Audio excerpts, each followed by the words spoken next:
1-800-901-1021. 1-800-901-1021. Judge Joe, weekdays at 4.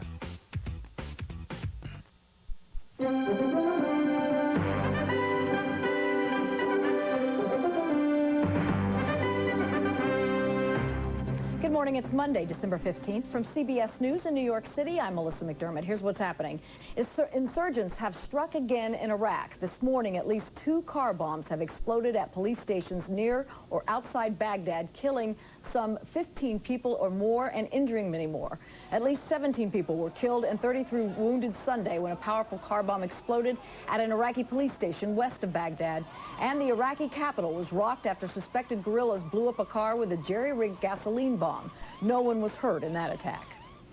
The general who commands the Army's 4th Infantry Division says it's unlikely Saddam Hussein has been directing Iraqi insurgents. Major General Ray Odierno says no communication devices were found in the area where Saddam was captured. Saddam was found Saturday by U.S. soldiers hiding in a hole in the ground at a farm near his hometown of Tikrit, 8 months after fleeing the fall of Baghdad. He had a pistol but offered no resistance. He was just very much bewildered, and then he was taken away.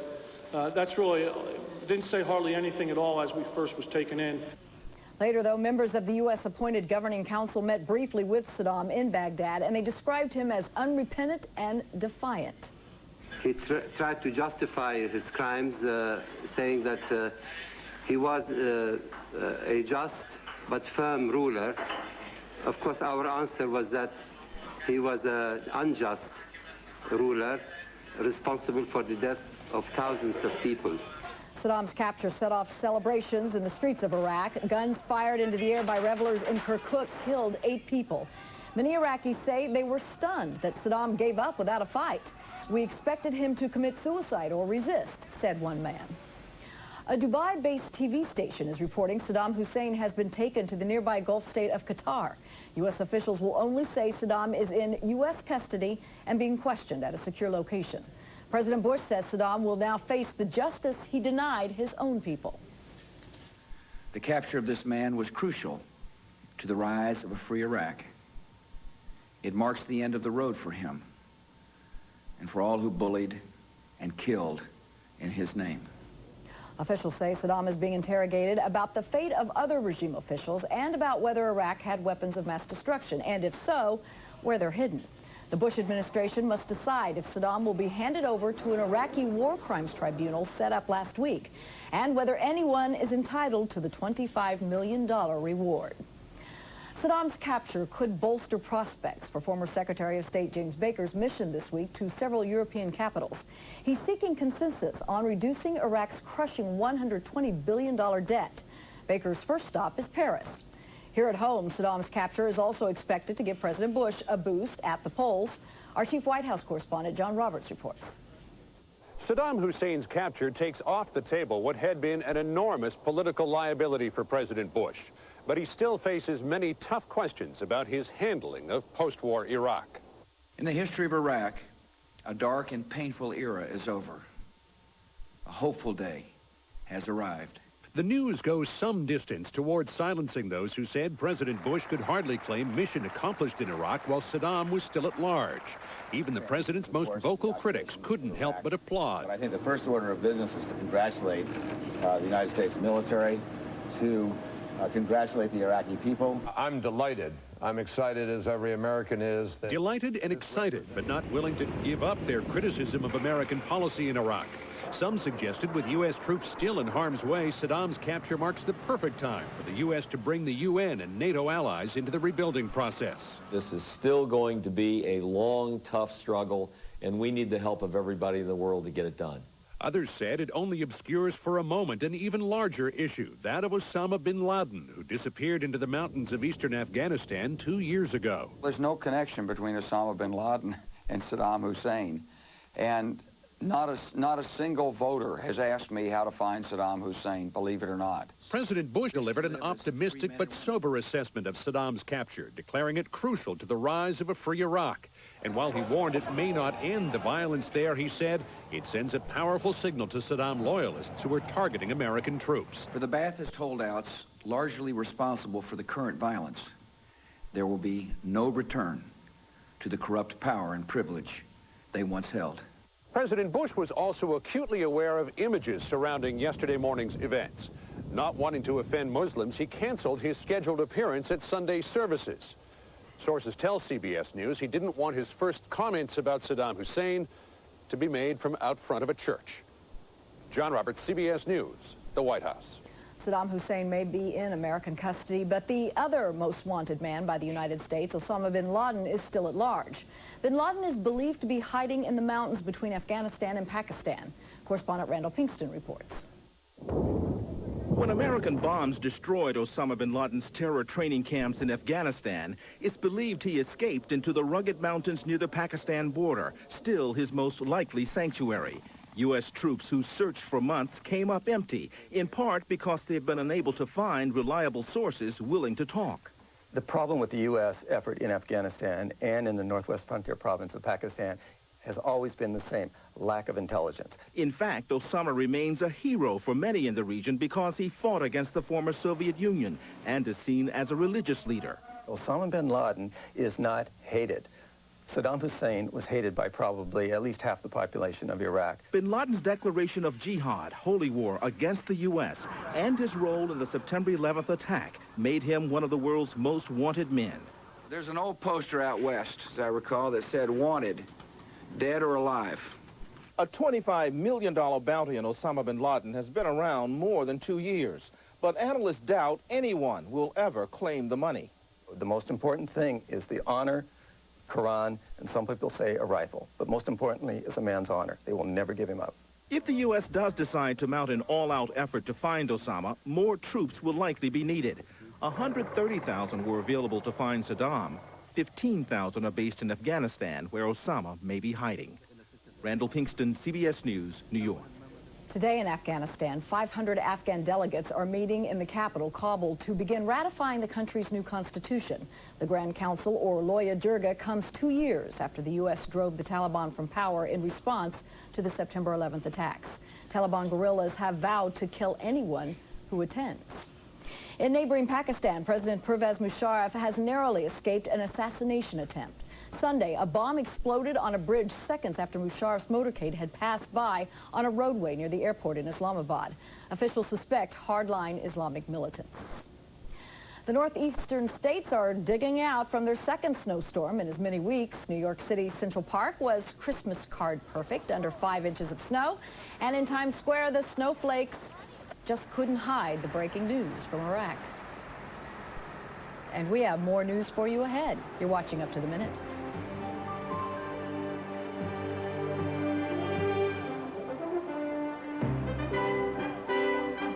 4 times a week. You may have a more serious condition called reflux disease or GERD. Heartburn care is changing. There are new medications available without prescription, but some things don't change. If not properly treated, serious heartburn can lead to esophageal cancer. Cells in the esophagus change before cancer develops. The only way to know for sure, see your doctor. Heed the label on new over-the-counter products. My advice? See your doctor. Call 1-800-HRT-BURN for a free video. Coming up on The Early Show, overnight developments in the capture of Saddam Hussein. What happened while you were sleeping? Plus, the Survivor winner on The Early Show. Want to keep an eye on your money? Now there are 3 great places to get the best in financial news. On CBS Television, CBS Radio, and on the web at cbs.marketwatch.com. Follow your portfolio, and when you're ready, trades are just a click away. CBS News, your eye on the market. It's 40 minutes past the hour. In spite of extraordinary coalition efforts and a $25 million price on his head, Saddam Hussein managed to evade American capture for 8 months. CBS News national security correspondent David Martin has put together the story of how American forces finally arrived at the place where Saddam was literally holed up. Saddam Hussein was literally run to ground, cornered, and found hiding at the bottom of a small hole. The man who had defied the world, terrorized his own country, and frustrated American attempts to kill him gave up without a fight. As J. Paul Bremer, the head of the American occupation of Iraq, put it, the tyrant is a prisoner. Ladies and gentlemen, we got him.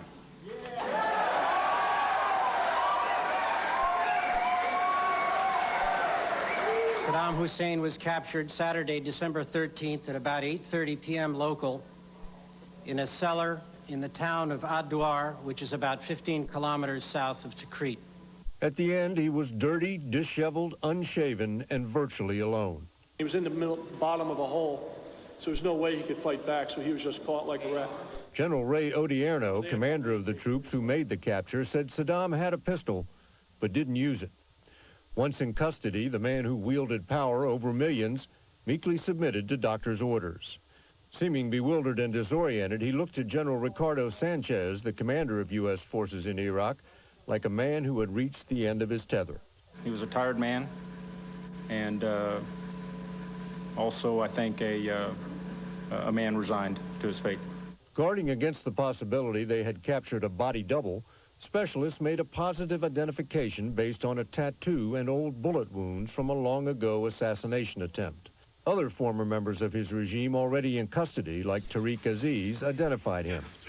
And even Saddam himself acknowledged the Americans had the right man. He was cooperative and during the process of being brought into our detention facilities and in the process of being given his medical examinations last night. General Odierno's 4th Infantry Division had been on the hunt for Saddam and his inner circle for months, conducting raid after raid in and around his hometown of Tikrit. But the break they were looking for did not come until intelligence analysts dug into their files and came up with a list of bodyguards and cronies who might still be with Saddam or know where he was. American troops set out to bring them in. As we continued to conduct raids and capture people, we got more and more information on the families that were somewhat close to Saddam Hussein. Over the last 10 days or so, we brought in about 5 to 10 members of these families who then were able to give us even more information. And finally, we got the ultimate information from one of these individuals. That ultimate information pointed to a pair of farmhouses where the prisoner said one of Saddam's bodyguards and even the man himself might be hiding. At about 10:50 hours yesterday, we received intelligence on the possible whereabouts of Saddam Hussein. 2 likely locations were identified near the town of Ad-Duar. In an operation codenamed Red Dawn, the 4th Infantry Division, along with Special Operations Forces, sent out 600 troops to surround the 2 houses, located across the Tigris River from one of Saddam's palace complexes. 7 hours later, they were ready to pounce. Under the cover of darkness and with lightning speed, the Raider Brigade's forces were positioned and began movement toward the objectives northwest of Ad-Duar. 2 hours later, they moved in. At first, it looked like a repeat of so many raids before. Close, but no Saddam. Coalition forces assaulted the 2 objectives, but initially did not find the target. The troops fanned out through the compound and came upon a small shed. Inside, they uncovered a hole hidden under a styrofoam lid. There was an insert that was made of styrofoam, so it was very light to pick up out of the hole. And on top of that was a rug. And then below that was, in fact, the hole, as you see there. It was a very narrow hole that was not very big at all. A hole so small, General Sanchez called it a spider hole. After uncovering the spider hole, a search was conducted, and Saddam Hussein was found hiding at the bottom of the hole. The spider hole is about 6 to 8 feet deep and allows enough space for a person to lie down inside of it. The hole had an air vent to allow Saddam to breathe, but with no place to run, he surrendered, almost in the shadow of some of the palaces that had once been symbols of his power. You could just about see some of these palace complexes from there, and I think it's rather ironic that he was in a hole in the ground across the river from these great palaces that he's built, where he robbed all the money from the Iraqi people. Troops found $750,000, but otherwise the compound was as ordinary as his palaces were grandiose, which probably explains why Odierno's troops had not bothered to search it earlier in their months-long hunt for Saddam. We have been to this area before. We have been down this road before. That doesn't mean he's been there the whole time. My guess would be he has probably 20 to 30 of these all around the country that he moved around. For 8 months, Saddam had managed to stay just a step ahead of the American war machine.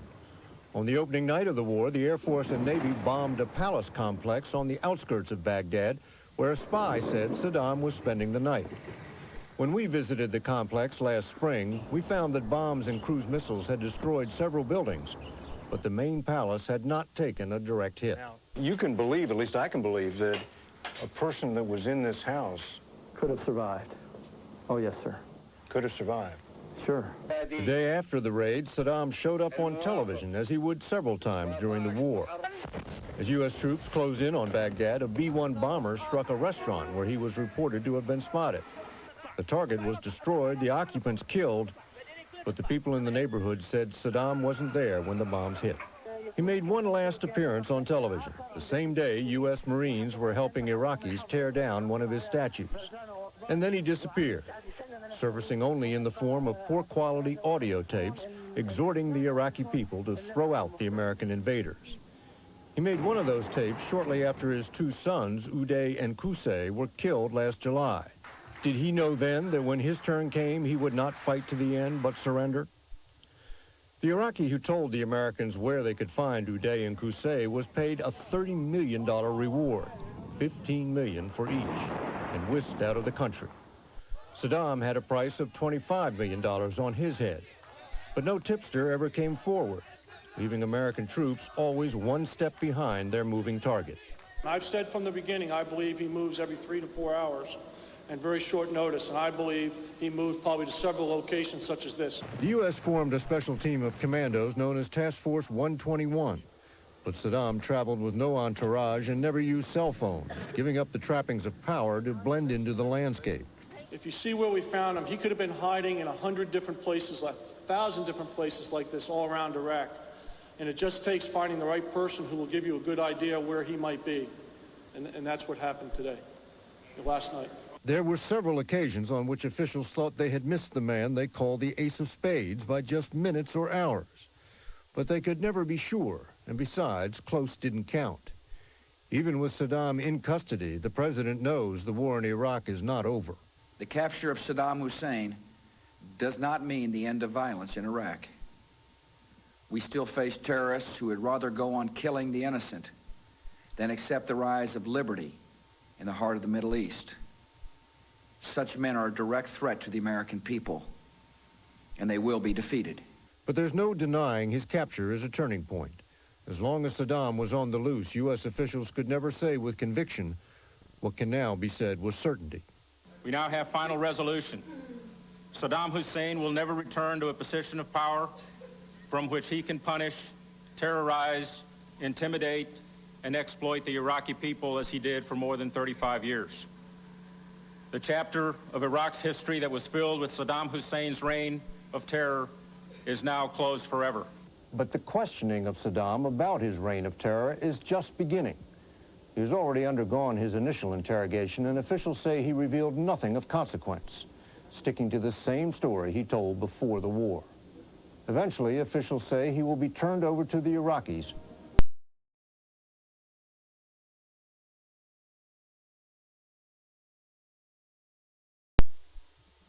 Airwick's Nightlight Scented Oils come in great scents like Plumeria and Wild Rose, and a rather fun nightlight. Nightlight Scented Oils from Airwick. This holiday, transform your home with Airwick's seasonal scents and designs. Take the ribbon from my hair. They sang songs about life and love. Shake it loose.